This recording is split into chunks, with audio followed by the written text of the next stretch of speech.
Diyos ko, paano natin sisimulan linisin to? Paano kaya nangyari sumabog ang oven? Ay, hindi.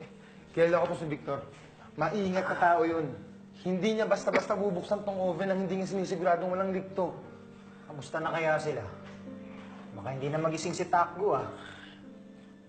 Tumigil ka nga. Mabuti ka mo, ito lang nangyari. Hindi nasunog ang buong bakery. Pero alam nyo, magmula nang dumating yan si Takbo, kung ano-ano ng gulo nangyari dito sa bakery, eh. Papalitan ko na nga yung pangalan yan, eh. Tawagin ko na lang na Salot. Huwag ganun. Hindi rin naman niya gusto nangyari. Ay, Diyos ko, malas talaga. Papang, baka sumabog ulit yan. May nakaialam sa hose, kaya sumingaw ang gas. Kasalanan ko to. Lagi kong chine-check yung oven bago ko buksan eh. Pero hindi ko ginawa kanina. Wala kang kasalanan. Aksidente nangyari. Kamag-anak mo kayo ng pasyente. Oo. Kamusta naman si Takbo? Nagkamalay na po siya. Ay, salamat. Merong minor burns at naapektuhan ng pagsabog ang mga mata niya. Anong ibig niyong sabihin? He is suffering from temporary blindness. Hindi natin alam kung hanggang kailan ito magtatagal. Blindness? Tay, kawawa naman si Takbo. Kailangan natin maagapan ang kalagayan ng pasyente at may irerekomenda akong espesyalista.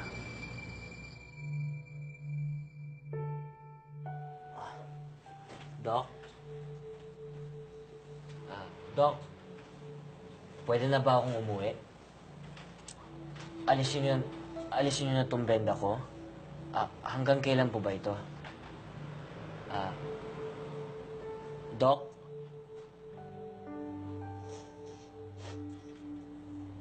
Pao? Paumbong? Ikaw ba yan? Oo, ako ga. Sabi na eh. Higbi mo pa lang. Kilala ko na eh. Bakit ka ba nag-e-emo dyan? Okay lang ako. Pagbalik ng doktor, patanggal natin tong benda sa mata ko. Takbo. Ano kasi, hindi pa pwedeng tanggalin yung benda. Ha? Bakit?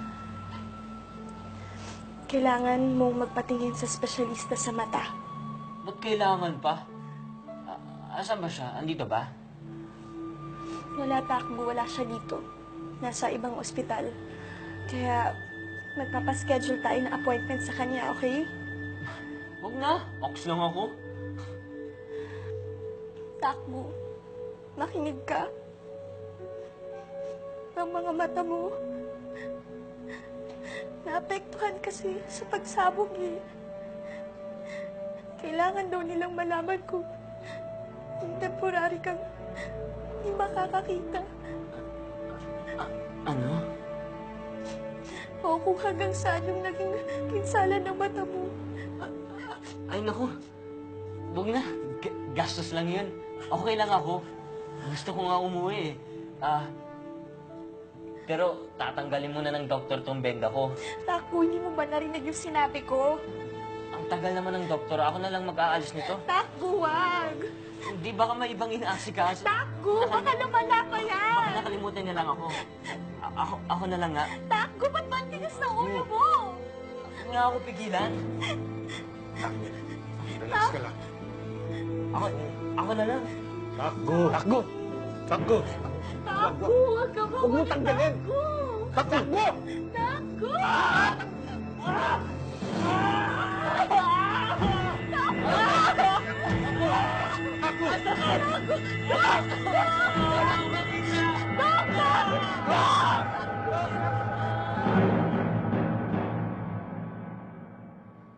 Nagawa mo na? Good. Sige. Papasok ko ng pera sa bangko.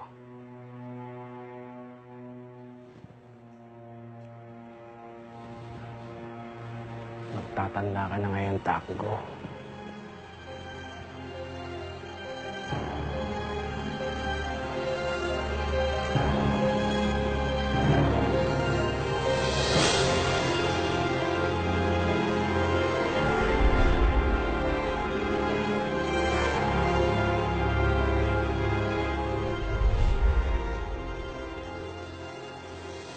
inaakala mong matatakot mo ko, nagkakamali ka. Magparamdam ka hanggang gusto mo. Pero hanggang dun lang ang pwede mong gawin dahil patay ka na. Ako buhay pa ako. At gagawin ko ang lahat para si Michael ang magmana ng lahat ng kayamanan ng pamilyang to.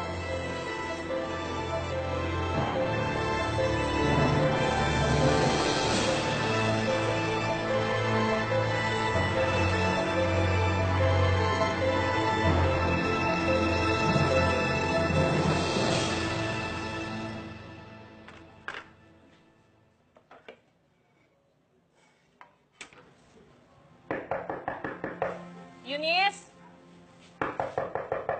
Eunice! Ano po pala, Alan Glenn? Ano na? Kanina pa ako nag-aantay. Nadadaan ka sa akin para sa bayad mo. Pasensya na po. Wala pa kasi akong pera eh. Eh, ayan din ang idinahilan mo sa akin ng isang buwan eh. Inuubos mo ba ang pasensya ko at pangunawa ko? Hindi naman po sa ganun, pero... Aba, pati mga apo ko nagugutom dahil hindi ka nagbabayad ng renta mo dito. Sorry po. Gagawin ko po ng paraan. Isang linggo na lang ibinibigay ko sa yung palugit. Kapag hindi ka pa nakapagbayad, mapipilitan akong palayasin ka dito.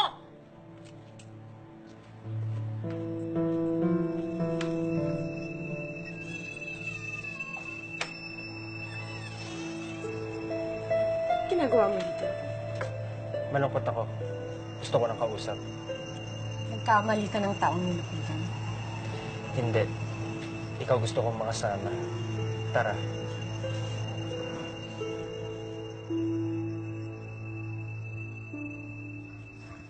Bakit mo ba ako pinuntahan? Alam mong gusto kita.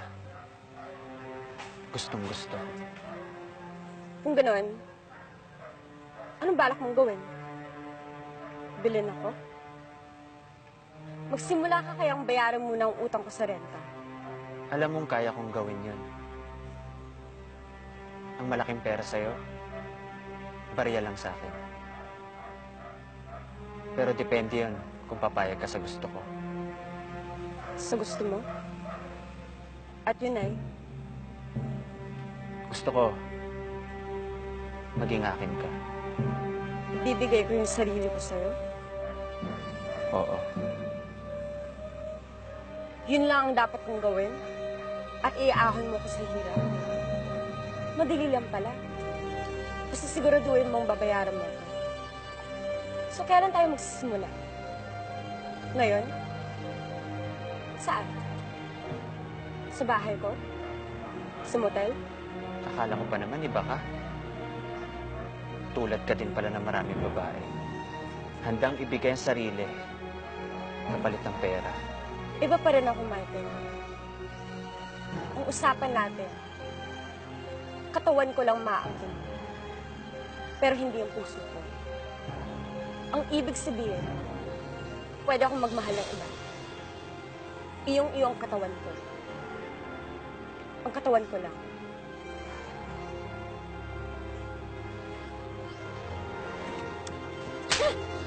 Bastos ka! Anong inaayaw-ayaw mo?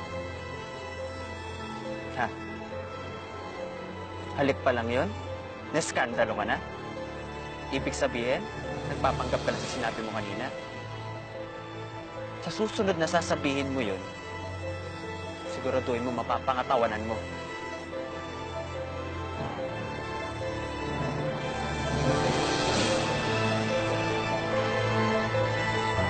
Ang ibig niyo pong sabihin sinadya ang pagpapasabog sa oven? Sinadya na pinakialaman ang host ng oven, sumingaw, kaya sumabog. Pero, bakit po? Ano po kaya ang motibo niya? Una, dapat nating alamin kung sino. Sino ang gumawa? Sino ang may motibo na saktan si Takgo?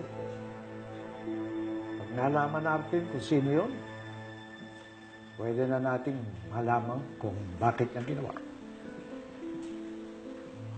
Hindi ko po maubos maisip na may isa sa mga kasama natin ang may kagagawa ng nangyari. Oo, pero ang una natin dapat asikasuhin ay ang pagpapagamot sa mga mata ni Takgo. Kailangan maagapan ang kondisyon ng batang yan. Makakaasa ba ako? Ray? Opo, Papa. Ayun. Pag gumaling na si Takgo, pwede nating imbestigahan mga tao dito sa bakery. Ama, di ibig sabihin pala, isa sa atin ang suspect. Hala, basta hindi ako malinis sa konsensya ko. Nalala naman ako. Bakit kung gusto na may mangyari sa bakery, yun na lang ang buhay ko. Saka pag nawala ang bakery, wala na akong pupuntahan.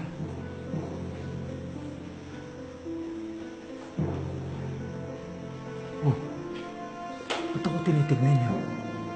Hindi hindi ko magagawa yun. Sino? Hindi ko.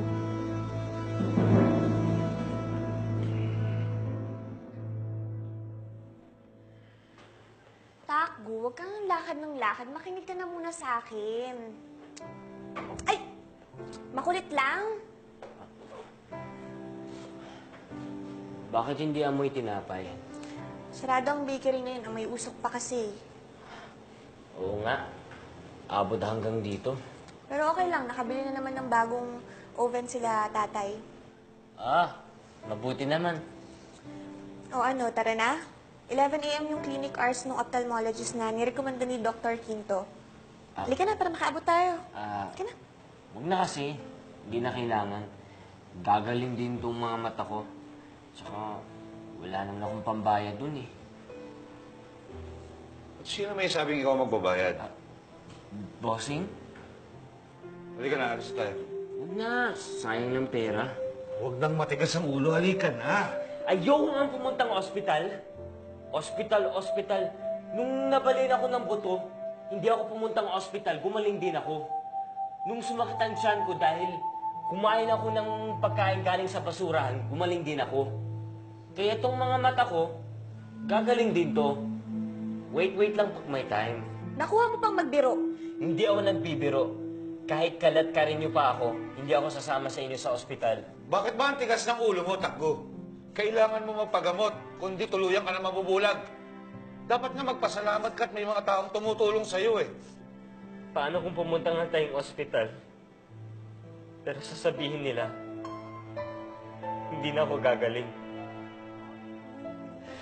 Wala naman tayong magagawa, di ba? Kaya ayoko magpatingin sa doktor. Dahil natatakot ako sa sasabihin nila. Natatakot ako na hindi ko na makikita ni litrato man lang ng nanay ko. Kung kailan nagsisimula maging masaya ang buhay ko. Kung kailan meron na akong direksyon. At may gustong gawin. Saka pa nangyari to? Bakit ganun? Kaya hindi niyo ako mapipilit sumama sa inyo. Dahil ayokong malaman ng totoo. Ayokong malaman na hindi na ako makakita kahit kailan. Kaya pwede ba? Iwan niyo na ako? Pwede ba? Please.